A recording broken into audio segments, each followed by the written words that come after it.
கர்த்தர் உங்களை ஆசீர்வதிப்பாராக. இன்று இந்த வீடியோவின் நோக்கம், வேதாகமத்தில் பல காரியங்கள், எதிர்கால காரியங்கள் கூட நடக்கும் முன்பே தேவன் தம் தாசர் மூலம் பல வார்த்தைகளை வெளிப்படுத்தினார். இன்று நான் ஒன்றை பார்த்தேன். யோபு புத்தகத்தில் ஒரு வார்த்தை உள்ளது.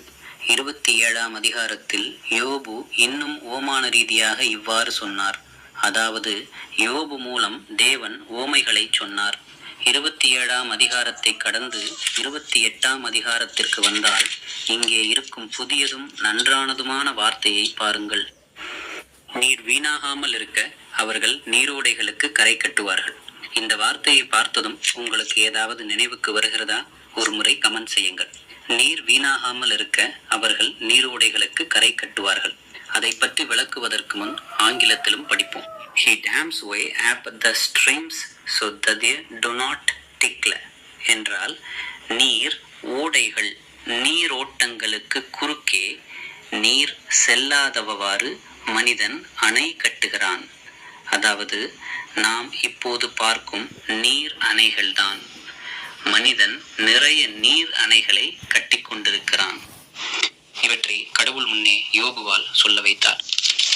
இவை அனைத்தையும் தனித்தனியாக விரிவாக எடுத்துரைக்க எனக்கு நேரம் போதாது. அதனால் நான் சுருக்கமாகவே சொல்கிறேன். 28ஆம் அத்தியாயத்தில் பல முக்கியமான விஷயங்கள் உள்ளன. பாறைகளில் அவர்கள் பாதைகளை வெட்டுவார்கள் என்று குறிப்பிடப்பட்டுள்ளது. அதாவது மலைகளிலும் பாறைகளிலும் மனிதன் தனக்கான பாதையை உருவாக்குகிறான்.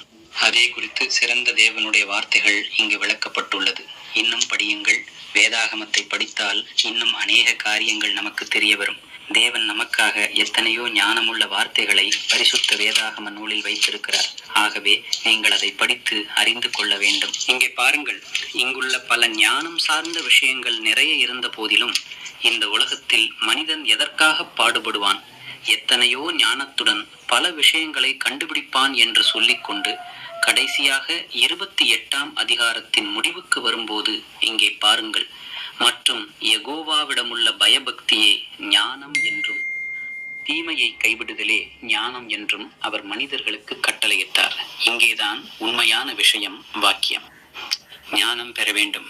அந்த ஞானம் என்னவென்றால், கர்த்தருக்கு பயப்படுவதே ஞானம், தீமையை விட்டு விலகுவதே புத்தி. கடவுள் உங்களை ஆசீர்வதிப்பார். இது புரிந்திருக்கும் என நம்புகிறேன். இது போன்ற கருத்துக்கள் இருந்தால் தெரிவிக்கலாம். நன்றி, விடைபெறுகிறேன்.